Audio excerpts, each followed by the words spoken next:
Assalamualaikum warahmatullahi wabarakatuh.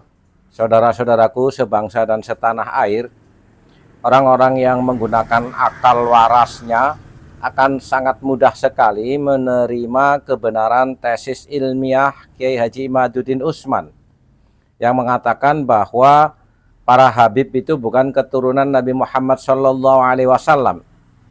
Tetapi bagi orang-orang yang masih terhipnotis dengan doktrin dan mereka terlanjur menjadi pengikut para habib, ada baiknya silahkan dengarkan kupasan ilmiah oleh Kiai Haji Imaduddin Utsman secara lengkap dan rinci. Mudah-mudahan mendapat hidayah dan akan bisa menerima sebuah kebenaran ilmu pengetahuan, bukan sekedar okol-okolan, perkusi, hanya sekedar ngaku muhibbin, tapi perilakunya tidak mencerminkan sebagai seorang pecinta. Saya akan berbicara tentang nasab Alawi yang saya telah simpulkan sebagai nasab yang mardudun batilun ghairu sahihin munqati'un. Nasab yang batal, nasab yang tidak sahih, nasab yang munqati. Berlandaskan apa saya menyatakan bahwa nasab Alawi adalah nasab yang batil, nasab yang mardud, nasab yang tidak sahih, nasab yang munqati? Paling tidak tadi saya telah coret-coret ada 15 poin yang akan saya sampaikan. 15 poin batalnya nasab Alawi pada kesempatan yang berbahagia ini. Pertama, nasab Alawi terputus karena Ubaidillah tidak terbukti sebagai anak Ahmad berdasar kitab-kitab yang sezaman. Tidak ada kitab-kitab yang sezaman yang menyatakan bahwa Ubaidillah ini adalah sebagai anak daripada Ahmad bin Isa. Ahmad bin Isa wafat pada 345 Hijriah. Kitab-kitab nasab yang banyak ditulis ketika itu abad ke-4, ke-5, ke-6, ke-7, ke-8 dan ke-9 tidak mencatat nama Ubaidillah merupakan anak daripada Ahmad. Ahmad bin Isa tidak terbukti hijrah ke Yaman berdasarkan kitab-kitab abad ke-5 sampai abad ke-9. Di dalam kitab-kitab nasab yang telah ada mulai abad ke-5, juga kitab-kitab tarikh, kitab-kitab sejarah yang ada dari mulai abad ke-5 sampai abad ke-9 tidaklah menceritakan, tidaklah mereportase adanya hijrahnya Ubaidillah atau ayahnya Ahmad bin Isa ke Yaman. Bagaimana orang yang tidak hijrah ke Yaman kemudian bisa mempunyai keturunan di Yaman? Bohong dong. Yang ketiga, nasab Alawi terputus karena Ubaidillah tidak terbukti sebagai anak Ahmad berdasar kitab-kitab sejaman. Oh, ini udah salah ketik ini. Makam Ahmad bin Isa yang ada di Hadramaut baru ditemukan di abad ke-9. Jadi makam Ahmad bin Isa yang hari ini sangat populer berada di Hadramaut Yaman, itu di dalam kitab tarikh saya temukan bahwa makam itu ditemukan pada abad ke-9 Hijriah. Artinya ketika wafat 345 Hijriah sampai abad ke-9 Hijriah itu telah berjalan 550 tahun, makam itu dulunya tidak pernah dikenal orang. Ketika nasab Alawi dikonstruksikan pada abad ke-9, bersamaan dengan itu pula lah makam-makam yang berkait dengan nasab itu kemudian perlu untuk dibangun untuk menjadi kekuatan klaim bahwa klaimnya nasab itu ada nama-nama tertentu sampai tersambungnya nasab mereka dengan Ahmad bin Isa, maka kekosongan nama-nama yang juga di dalamnya ada kekosongan makam-makam ini perlulah dibangun makam-makamnya itu sebagai bukti saksi buat masa-masa yang akan datang. Maka makam-makam palsu yang hari ini dibangun oleh seseorang yang diurut sebagai leluhur-leluhurnya adalah merupakan kejadian ulang daripada kejadian-kejadian masa lalu dari leluhur dia yang juga sama melakukan hal yang serupa, yaitu membangun makam baru yang sebelumnya tidak ada untuk yakini oleh orang lain bahwa itu adalah makam leluhurnya. Bagaimana pengurutan nasabnya ini sampai Ahmad bin Isa ada dibuktikan dengan makam yang kemudian dibangun, diberikan tanggal, diberikan titi mangsa sesuai dengan titi mangsa orang-orang yang diklaim ada pada abad itu, padahal orang-orang itu pun tidak ada, sebagaimana makam itu pun dulunya tidak ada. Kemudian batu nisan Muhammad Shahib Mirbat yang ada di Mirbat telah terbukti dibuat pada abad ke-9 atau 10 Hijriah. Sebagaimana kita ketahui dari pemaparan tulisan saya bahwa dari nama-nama Ba'alawi ke atas bukan hanya Ubaidillah yang tidak ada, tapi Ubaidillah punya anak namanya Alwi, Alwi punya anak namanya Muhammad, Muhammad punya anak namanya Alwi, Alwi punya anak namanya Ali, Ali punya anak namanya Muhammad Shahib Mirbat. Ini semuanya adalah orang yang tidak terreportase oleh sejarah apapun, baik di dalam kitab nasab maupun dalam kitab sejarah. Bagaimana orang yang tidak dicatat dalam kitab nasab kemudian pada abad 9 dibangun namanya, dicantumkan dalam kitab nasab yang hanya ditulis oleh keluarga mereka, dan kemudian dibangun kesejarahannya pada kitab-kitab sejarah yang juga ditulis oleh mereka. Ada kitab-kitab yang hari ini cetakannya ada, ditulis oleh orang lain, tapi apabila diteliti, lihat pentahkiknya, itu pentahkiknya adalah kalangan mereka.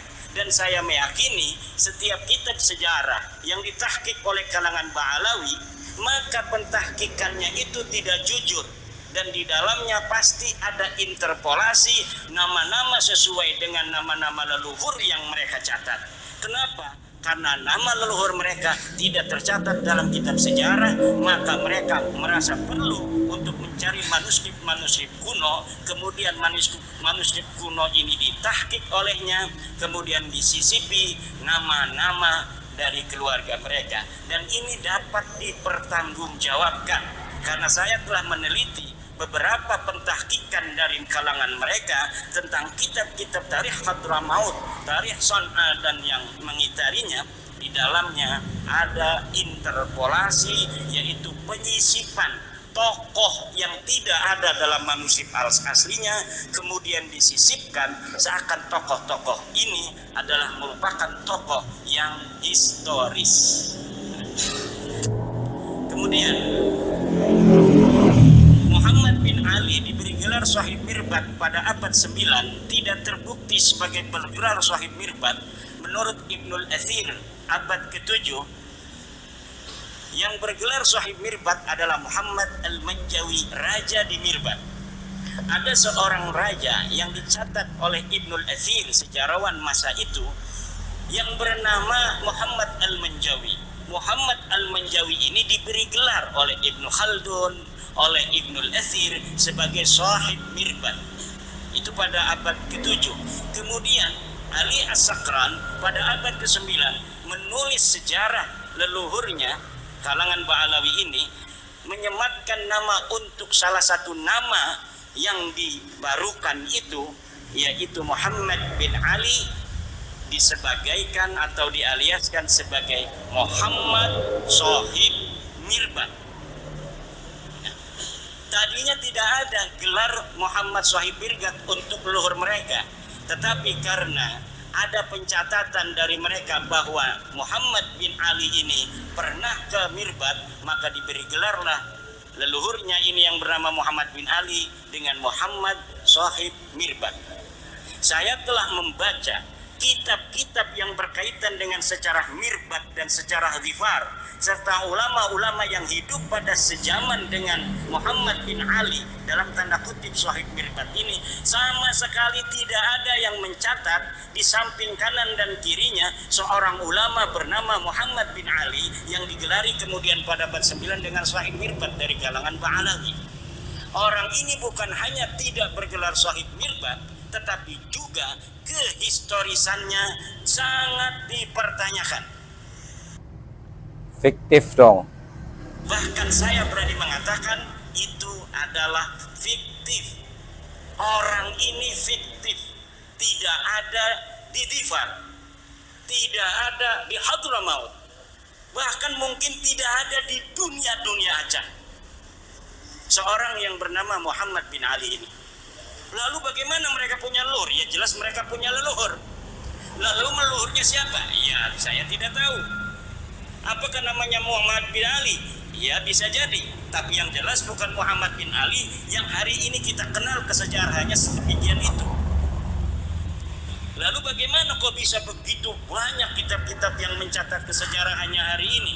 Bisa ratusan kitab tentang sahib mirbat. Bahkan orang mirbat sendiri hari ini, sejarawan mirbat, lihat apabila mereka menceritakan tentang sahib mirbat, mereka belum sadar kalau mereka mencatat nama seorang yang tidak ada pada zamannya. Hebatnya ini Muhammad sahib mirbat.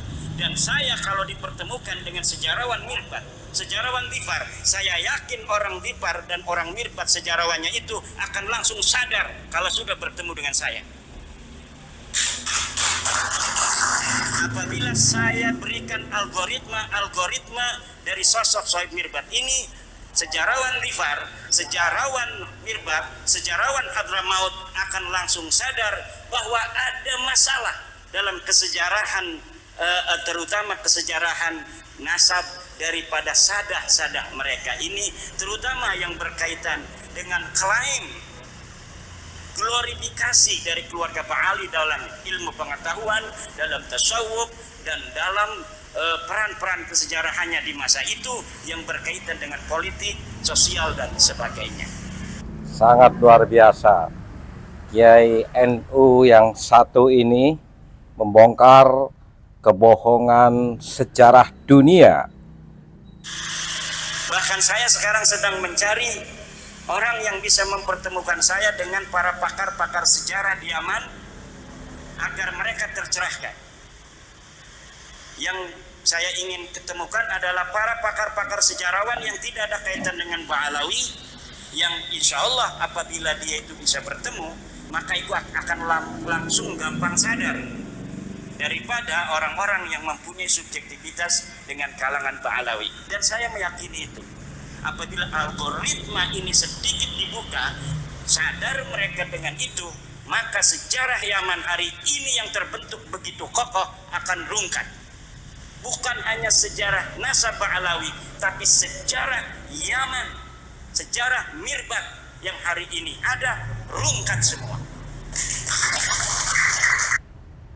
Indonesia memulai dengan sebuah era baru, meneliti keaslian sejarah di Nusantara dan berefek kepada sejarah dunia. Kemudian Abdullah bin Sahib Mirbat yang tercatat dalam kitab Al-Ghurar abad 10 sebagai anak Sahib Mirbat yang mendapat ijazah dari Muhammad Al-Qala'i adalah fiktif. Saya telah menelusuri kisah-kisah seseorang yang bernama Abdullah yang disebut sebagai anak Muhammad Sahib Mirbat, yang disebut mendapatkan ijazah dari seorang ulama besar yang tercatat dalam kitab apapun, bukan hanya dalam kitab sejarah, tapi dalam kitab fikih, dalam kitab-kitab yang lainnya, yang bernama Muhammad bin Ali Al-Qala'i. Muhammad bin Ali Al-Qala'i seorang ulama besar di Mirbat yang hidup sejaman dengan tokoh fiktif Muhammad Sahib Mirbat.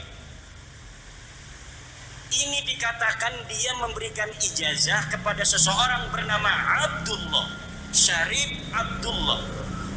Kemudian Syarif Abdullah ini disebutkan sebagai anak daripada Muhammad Shahid Mirbat Ba'alawi. Saya meyakini nama ini bukan untuk Abdullah bin Muhammad Shahid Mirbat. Adapun dikatakan bahwa Abdullah ini bin Muhammad Shahid Mirbat adalah pencaplokan sebuah manuskrip tentang ijazah yang tidak diketahui dia bin siapa, kemudian dialiaskan sebagai anak Muhammad Shahid Mirbat. Untuk apa? Agar kesejarahan leluhur mereka tercatat dalam bukti-bukti manuskrip yang dapat ditelusuri. Yang dapat ditelusuri nama Abdullah karena dia mendapatkan ijazah, tetapi Abdullah ini tidak diketahui siapa ini Abdullah. Dikatakan bahwa Abdullah ini adalah anak Muhammad Shahid Mirbat. Muhammad Shahid Mirbatnya mana? Fiktif. Tidak ada Muhammad Shahid Mirbat yang bernama Muhammad bin Ali Ba'alawi. Muhammad bin Ali Ba'alawi atau disebut juga Muhammad bin Ali Khalikosam. Saya dapat menyatakan dengan tegas bahwa orang ini fiktif. Tidak ada ulama tarikh yang menulis kesejarahan tokoh ini. Tidak ada ulama nasab yang mu'tamadah, yang bisa dipegang keulamaannya dalam ilmu nasab, yang mencatat seseorang bernama Muhammad bin Ali yang hidup sezaman dengan Muhammad bin Ali Al-Qala'i. Kemudian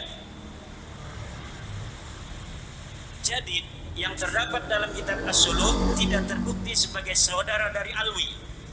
Jadi ada kitab sejarah yang kitab sejarah ini adalah mu'tamadah yang bisa dijadikan pegangan untuk sejarah Yaman. Disebutkan ada seorang bernama Jadid yang disebut seorang syarif. Lalu keluarga Ba'alawi pada abad 9 mengatakan bahwa Jadid ini adalah saudara dari leluhur mereka yang bernama Alwi. Dengan demikian, kekosongan kesejarahan mereka dalam kitab-kitab tarikh itu mudah-mudahan menurut mereka bisa terpenuhi dengan adanya nama Jadid yang dicatat dalam kitab As-Suluk. Bagaimana caranya? Dengan mengakui Jadid ini sebagai saudara dari leluhur mereka yang bernama Alwi. Dan ini pun nanti akan terjadi pada seorang ulama bernama Salim bin Basri, yang kemudian Salim bin Basri ini yang tercatat dalam kitab-kitab sejarah itu diambil namanya, dialiaskan bapaknya yang bernama Basri sebagai saudara daripada Alwi. Jadi dari sini ngambil supaya kuat. Ternyata yang diambil ini polanya sama. Setelah diambil namanya sebagai bagian dari keluarga mereka, lihat hari ini dalam kitab Syamsul Dhahirah, orang-orang yang tercatat dalam sejarah ini diingkiratkan, dikatakan bahwa mereka tidak mempunyai keturunan. Lihat nama Abdullah bin Shahid Mirbat, inqarada, tidak punya keturunan. Lihat Jadid, inqarada fi al-qarnis fi akhiri qarnis sitti, dia ingkirat di akhir abad 6. Kemudian lihat Salim bin Basri, demikian pula dikatakan bahwa keturunannya ingkirat pada akhir abad ke-6. Semua orang-orang yang ada di dalam buku-buku tarikh, dalam buku-buku sejarah yang diambil nilai-nilai sejarahnya, kemudian sosok keturunannya dikatakan tidak ada. Ini juga terjadi tuduhan dari klan Ba'alawi yang mengatakan Wali Songo juga tidak mempunyai keturunan, yang pada akhirnya pada hari ini Trah Wali Songo bangkit dan menampakkan dirinya untuk melakukan perlawanan kebohongan sejarah yang mereka bangun. Sementara orang-orang yang sama sekali tidak dicatat dalam sejarah seperti Muhammad Shahid Mirbat itu kemudian berketurunan sampai hari ini. Ini yang terjadi dengan nasab Ba'alawi. Kemudian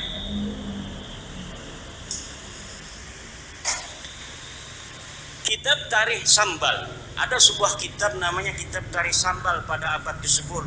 Ini mencatat nama Faqih Muqaddam. Menurut peneliti sejarah dan geografi Hadramaut, yang bernama Profesor Hussein Saleh bin Isa bin Omar bin Salman. Kitab itu menurut beliau adalah kitab jiplakan dari kitab Ibnu Hizan. Nah, kitab yang ada di abad-abad sebelumnya diambil kemudian dijiplak, tidak di atas namakan Ibnu Hizan, tapi di atas namakan orang yang berada di abad 10 yang bernama Syekh Sambal Ba'alawi, tetapi kemudian isinya ditambah. Jadi ini ada pola baru. Kalau pola-pola yang dulu saya temukan, manuskrip dicari, kemudian manuskripnya ditulis, setelah manuskripnya restorasi, kemudian disisipkan nama-nama yang tidak ada di dalam manuskrip asli untuk dicetak sehingga nama yang tidak ada ini menjadi ada dan kemudian dianggap sebagai apa yang ada dalam manuskrip aslinya. Nah, tetapi yang baru ini yaitu kitab Tarikh Sambal, manuskrip Ibnu Hizan, Tarikh Ibnu Hizan ditemukan, tapi tidak ditahqiq, malah kemudian diambil beberapa lembar, kemudian disusun sedemikian rupa seakan-akan ini adalah karyanya, dimasukkan nama-nama Ba'alawi, kemudian diberikan nama atau pengarang Syekh Sambal. Jangankan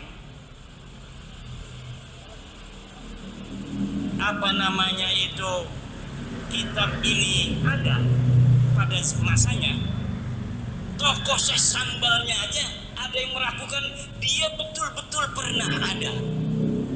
Jadi yang disebut Syekh Sambal dari keturunan Ahmad bin Isa ini, para tokoh sejarawan di Yaman itu ada yang tidak percaya kalau Syekh Sambal ini pernah ada pada Rasulullah. Lalu dari mana pentahqiq Abdullah Muhammad Al-Habsyi bisa menyatakan itu? Wallahu a'lam bishawab. Yang bertanggung jawab adalah Abdullah Muhammad Al-Habsyi. Dia menyatakan dia menemukan manuskrip atas nama Syekh Sambal. Kemudian dia mencetaknya. Ternyata setelah diteliti oleh pakar sejarah, ini kitab bukan milik Syekh Sambal, tapi sebagian diambil dari kitab Ibnu Hizan, kemudian ditaruhin nama Syekh Sambal yang disebutkan sebagai keturunan dari Ba'alawi. Jadi ini sangat luar biasa sekali. Polanya pola beda lagi. Pola baru, modus baru gitu. Kemudian kitab Al-Baha fi Tarikh Hadramaut karya Abdurrahman bin Ali bin Hisan abad ke-9. Nah ini yang dijiplak ini kitab ini. Kitab yang tadi saya sebutkan Tarikh Syekh Sambal itu adalah jiplakan dari Ibnu Hizan. Ibnu Hizan ini menulis sebuah kitab namanya Al-Baha fi Tarikh Hadramaut. Pengarangnya namanya Abdurrahman bin Ali bin Hisan, wafat 818 Hijriah. Kitab ini pun ditahqiq oleh orang yang sama, yaitu Abdullah Muhammad Al-Habsyi, dan di dalamnya disisipkan nama-nama Ba'alawi. Kalau tidak percaya, silahkan. Siapa yang mau mencari manuskrip aslinya daripada Al-Baha fi Tarikh Hadramaut itu, yang di dalamnya, di dalam versi cetak hari ini kita dapatkan nama-nama Ba'alawi. Saya berani bertaruh bahwa di dalam manuskrip aslinya tidak ada nama-nama Ba'alawi yang tercatat. Jadi tidak perlu sibuk-sibuk saya untuk mencari manuskrip, karena saya telah meyakininya. Bagaimana meyakininya? Oh, itu hanya husnudon, berarti itu suudon, karena polanya sudah ketahuan. Kalau 1, 3, 5, selanjutnya itu adalah 7 dan 9. Kalau kita katakan 1, 3, 5, selanjutnya itu adalah 7, 9, dan 11. Kalau kita katakan 2, 4, 6, maka selanjutnya adalah 8, 10, 12. Tidak perlu kita menghitung-hitung dengan kalkulator. Kita akan tahu bahwa setelah 1, 3, 5 adalah 7 dan 9. Luar biasa. Kita punya ilmu, punya otak yang diberikan Allah, ngapain kita susah-susah? Kalau pola algoritma itu sudah kita tebak. Kalau tidak percaya, silahkan buktikan. Jangan kita disuruh cari manuskrip. Yang tidak percaya bahwa saya katakan dia bohong harus nyari manuskripnya. Gus Umil, kenapa Kiai Iman nggak cari manuskrip Alwi bin Thohir itu? Saya punya kitabnya Al-Majdi, bahwa di dalam Al-Majdi itu bukan bin Al-Hasan tapi Minal Hasan. Lalu Alwi bin Thohir abad 14 dia palsukan, minnya itu dirubah menjadi bin. Akhirnya salah, beda pengertiannya. Kata Gus Umil, Alwi bin Thohir berdasarkan manuskrip yang dia lihat. Mana manuskripnya? Dia tidak bilang dari manuskrip mana. Sementara Al-Majdi ketika mengatakan itu adalah Minal Hasan, itu berdasarkan manuskrip, dan manuskripnya disebutkan dalam muqaddimah. Ini manuskrip ditemukan di Ano, dipegang Ano, ditulis tanggal sekian, tahun sekian. Uqudul Almas itu ditulis abad ke-14 tanpa manuskrip.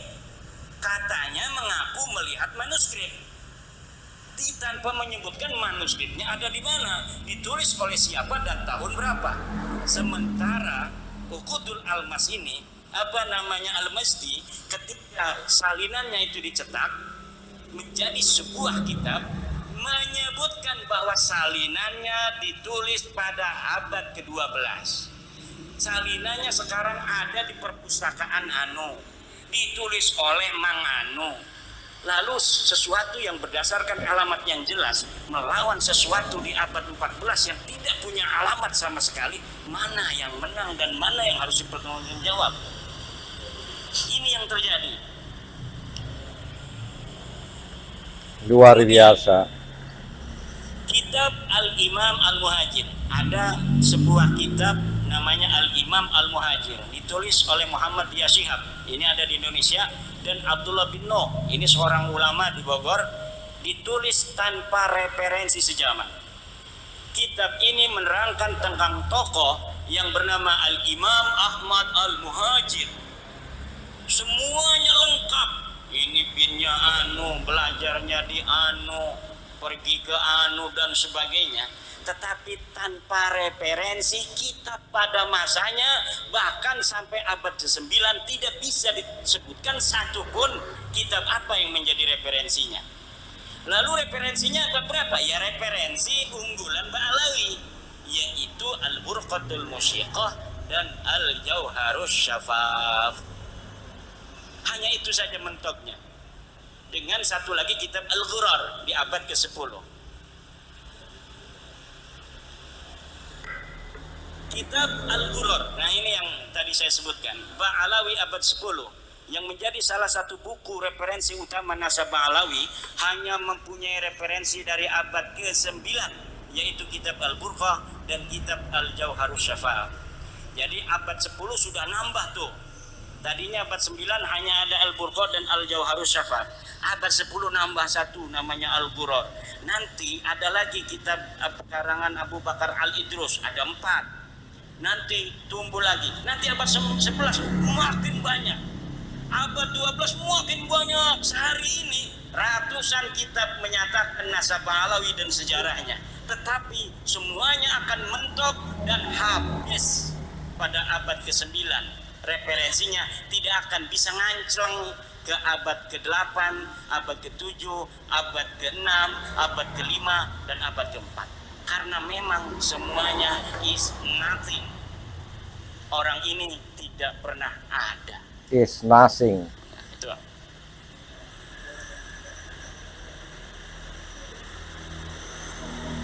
Nah, mungkin itu saja poin-poin karena waktunya sudah lebih dari 10 menit. Tentang Bani Jawi sedikit. Bani Jawi ini adalah Bani Melayu. Orang-orang Melayu hari ini adalah Bani Jawi. Bani Jawi ini, jangan kita mencari Bani Jawi ini asalnya dari mana. Bahkan Bani Jawi ini ternyata adalah orang-orang yang telah terdeteksi 4.000 tahun sebelum Masehi. Kesejarahannya itu bisa dideteksi di Yordania. Di Yordania ada sebuah kampung Jawa 4.000 tahun sebelum Masehi. Kemudian di Mesir itu ditemukan kapur barus. Ketika Fir'aun itu berapa tahun itu? 6.000 tahun membangun piramid-piramid itu ditemukan bekas-bekas kapur barus yang asli dari Jawi, dari Melayu. Banyak sisa-sisa yang bisa ditemukan di dunia. Di Jepang misalnya itu ditemukan keris Jawa di masa purba. Berarti sebelum Indonesia hari ini merasa sebagai bangsa Buddha, bangsa yang pada bangsa asing, pada Ndoro-Ndoro, dulu leluhur kita ini adalah Bani Jawi yang luar biasa. Kesejarahannya bisa dideteksi bukan hanya dari 1 Masehi, bahkan dari 4.000 dan 6.000 sebelum Masehi. Ini nanti mungkin akan dikembangkan oleh Profesor Dr. Manahem Ali. Oke, saudara-saudara, kebohongan serapih apapun dibungkus, sesistematis apapun dibangun, bahkan dengan berbagai pola dan pendekatan yang sangat luar biasa, pada akhirnya pasti akan terbongkar pula. Kebohongan tentang klan Ba'alawi sebagai orang-orang yang mengaku keturunan Nabi Muhammad SAW dan beratus-ratus tahun sudah terbangun, pada hari ini rungkat oleh seorang kiai muda Nahdlatul Ulama, yaitu Kiai Haji Imaduddin Usman Al-Bantani.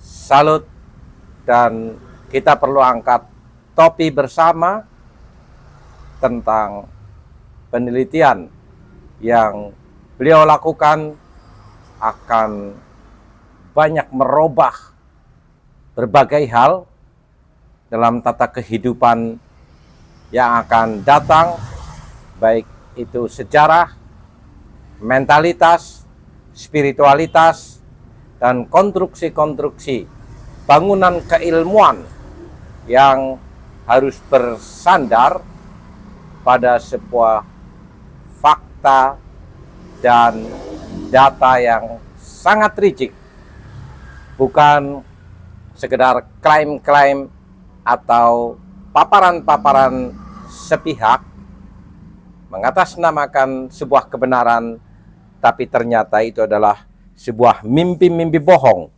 dan bangunan dongeng dari klan Ba'alawi.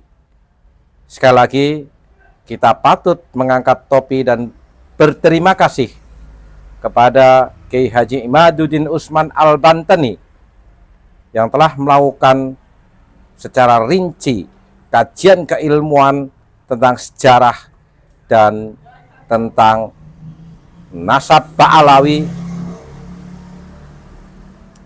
sehingga ke depan anak cucu kita akan lebih untuk berhati-hati dalam menerima informasi apapun, karena nyatanya ada sebuah kebohongan besar yang terpola dan tersistematis, hampir-hampir menipu seluruh umat manusia.